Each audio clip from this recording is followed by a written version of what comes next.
Welcome to episode 6 of AU Manufacturing Conversations with Brent Balinski. In this episode, we speak to Jess Hodge, co-founder at the husband and wife-led startup Resourceful Living. Jess's company launched in October last year and will soon be able to say it has repurposed 10 tons of HDPE and LDPE plastics, which would otherwise have ended up in landfill. After years of being a non-issue, recycling plastic seemed to emerge as a subject of real importance at the turn of the decade, after China and then other nations removed the option of us simply shipping what we were done with over there to be recycled, burned or buried. We've phased in waste export bans since, and as of the beginning of July, Australians can't send waste plastics overseas unless they've been suitably processed first. Jess and her husband Jeff were inspired to start their recycling business after a sunrise trip to a beach on their Thailand honeymoon. After a bit of saving, they eventually began Resourceful Living in 2021. Their company has been nominated for Outstanding Startup in the upcoming Hunter Manufacturing Awards. You can see more about the awards in the show notes. Thank you for downloading this episode. If you enjoy the conversation, please subscribe, leave a review via the podcast platform of your choice, and help us spread the word. Good afternoon, Jess Hodge. Thank you very much for joining us on AU Manufacturing Conversations. Oh, thank you so much for having me today. No worries. How did you get here and what do you make at Resourceful Living? How did I get here is a bit of a funny story. My husband and I went to Thailand for our honeymoon, and in the afternoon we arrived and went for a walk along the beach, and it was beautiful. The sand was golden and the water was crystal clear. And then I thought the next day we could be super romantic and watch a sunrise. And we got up, and on the beach was 2 excavators and about 4 dozers and 6 massive skip bins, all just getting plastic out of the ocean. Just getting it all cleaned up, ready for when us tourists were going to hit the beach a little bit later. And from there, I decided that I really wanted to do something with the plastic waste that we've got. And so it's been a few years in the making of just doing little, science experiments, I guess, is probably the best way to describe it. Sure. And from there, Resourceful Living was created, where we create furniture and decor products as well as custom sorts of things, all making post-consumer, both individual and business waste into something new. So what could be your shampoo bottle today could actually be in your coffee table tomorrow. So we're not just keeping it as a bottle, it's being completely changed into something that is a lot longer wearing. Yep. And, we hope that people then have their coffee tables or hallways, tables, office desks, in their homes for years and years and years, and it's not thrown out due to the contents of the bottle being empty.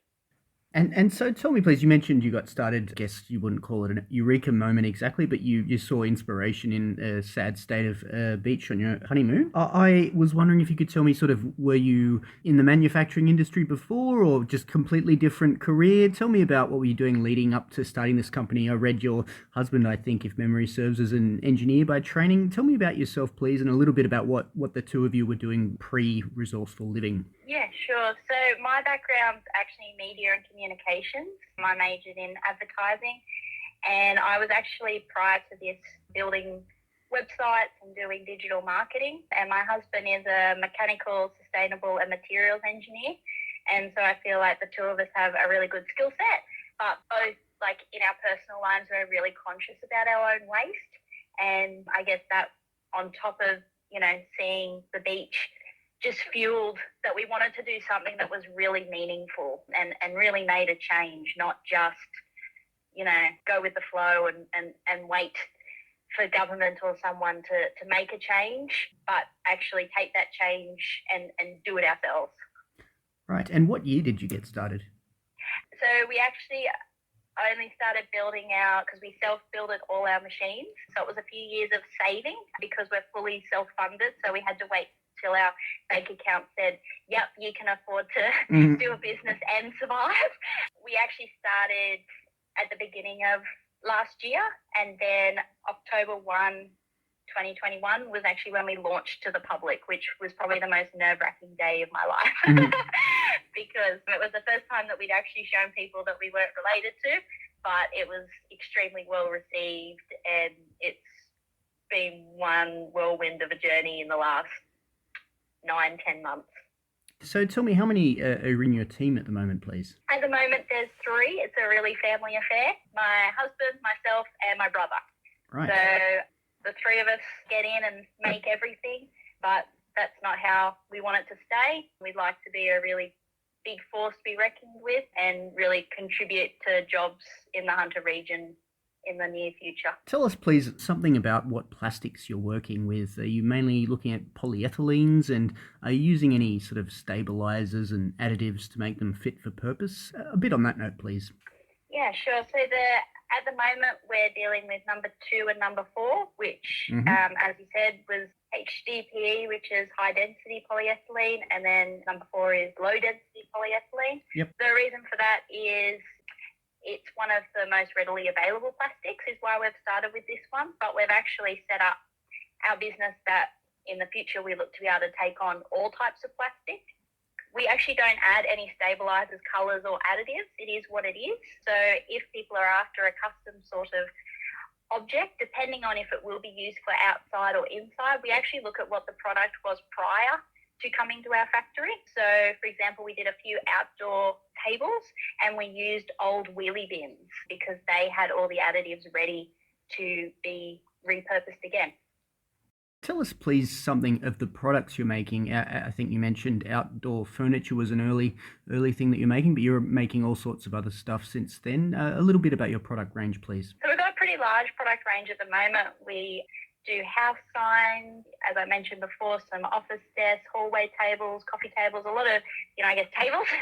But also we've got earrings, coasters, door stops. We've made coat racks. And one thing that is in development is we'd love to start making, the flat pack wardrobes that people could then, instead of it being chipboard and laminate, it could be recycled plastic in your wardrobe.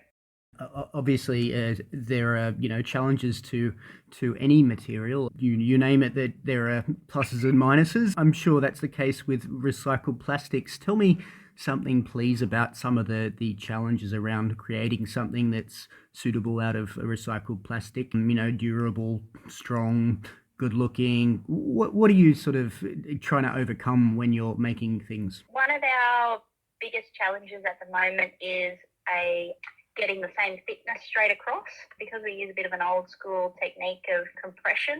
Sometimes at the corners it can be a little bit out. So we're definitely working through one of those. And also bubbles, which means that when we do compress it, sometimes, there's not enough plastic just there. But we are working through all of them. And I mean, I look back at our first sheet compared to what we do now, and I'm like, oh, wow. Sometimes you feel like, oh my goodness, are we making any progress? But then, even a few months ago to what we're doing now, the sheets of, they've got that really pristine finish, and they look really good to be in a house as well. So originally we had a little bit of, people thinking that it could be more suited to kids' furniture. So one of the things that we did was source colours that weren't, really out there, but more your pastel sort of colours that would suit being in a home, so people could be, really proud of them and not go, oh, it's probably suited to the cubby house instead. Right, and so you've mentioned some improvements over time that you've made with creating items out of plastic. Tell me about continuing to do things better, R&D. What does it look like at the company? Is it around chemistry or new products, design, all of the above and more? Tell me about it, please. Yeah, it's definitely about all the above and more. We don't use the word failure at the workshop. We use let's try again. Yep. Because we have the times that things just don't work, and other times it works straight away. One thing that my husband and I, we have a really big drive. If someone says that it can't be done or it's too hard, we really want to prove them wrong that it can be done using recycled plastic, so that there is no need to create brand new plastic. Let's just use what we've got and recycle it over and over again.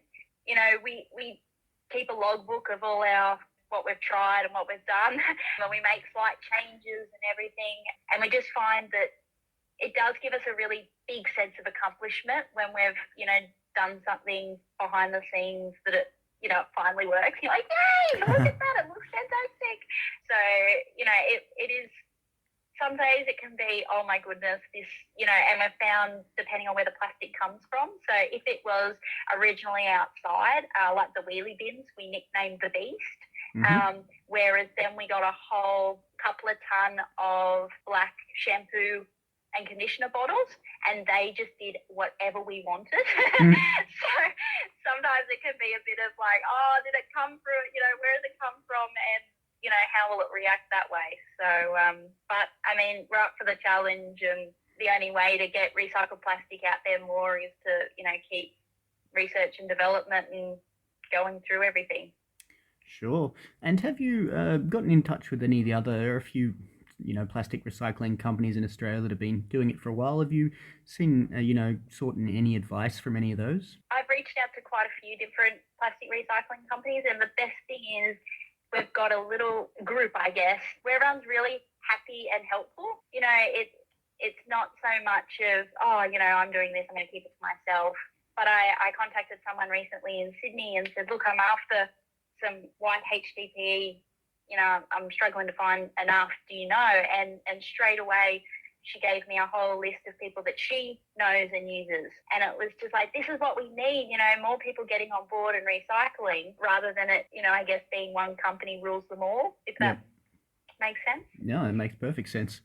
I think if everyone does well, then everyone does well, basically, and I don't think anyone gains anything by keeping an incredibly closed shop and just thinking it'd be counterproductive to talk to your peers. And I mean, we're all finding, I guess, the same, different sorts of issues, and it's really nice knowing that there are other people out there doing similar to what we're doing, but you can reach out. So it's nice not feeling like, oh my God, what are we doing?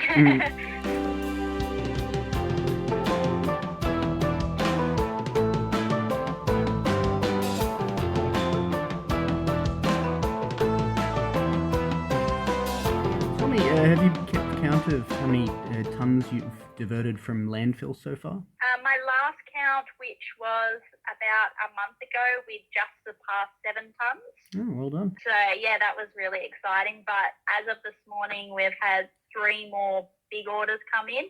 So that will easily take us past the 10-ton mark, which is really exciting, since the 1st of October. So. Let's turn to some of the, major challenges that all listeners will probably be familiar with. You could pick a few, but let's go with energy costs, skill shortages, and supply chain issues. How are they affecting you guys, and how are you managing them? Well, I'll start with energy costs. For us, we're trying to keep the mindset that it's not so much a challenge, but just a way of life, and it will continue at the moment to definitely go up. So we're trying to be mindful with, how long machineries are used for. If there are bits that we can, pull back a little bit on just to look at energy costs, but also trying to accommodate that in with our recycling. So, not so much being for the end user, but, maybe we take on a bit more of the cost that way. With skill shortages, for us, it's not too much of a challenge because pretty much anyone, when we look to start hiring, can come to our factory and we will just teach them from the ground up. They won't actually need any sort of prior training or knowledge. But our biggest one would be supply chain issues with getting plastic. At the moment, we get our plastic to our factory that is already washed and shredded and ready to go. So one of our biggest expense is transport, and it does take quite a long time to get to us in some cases.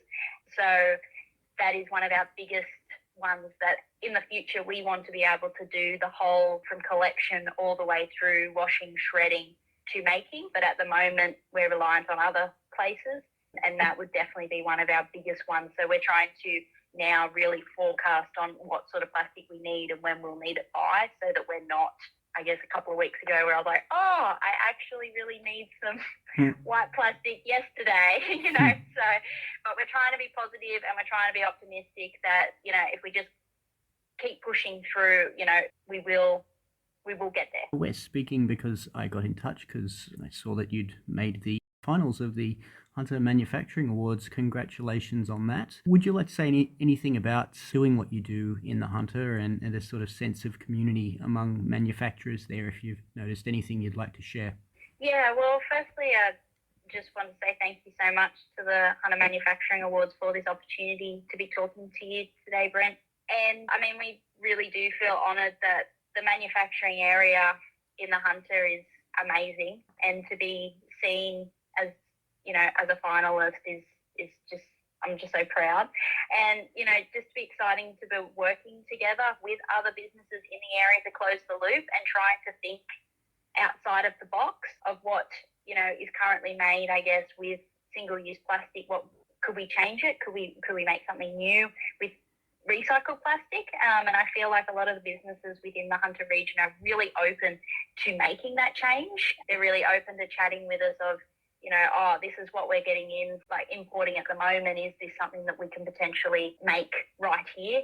And I think that will make our region even stronger as we move forward. And I mean, the other businesses that are around this area, like, they're all doing fantastic things, especially a lot in the sustainability and eco sector. And I just look forward to, as we continue to grow, you know, helping and working with other businesses in the region to find better solutions.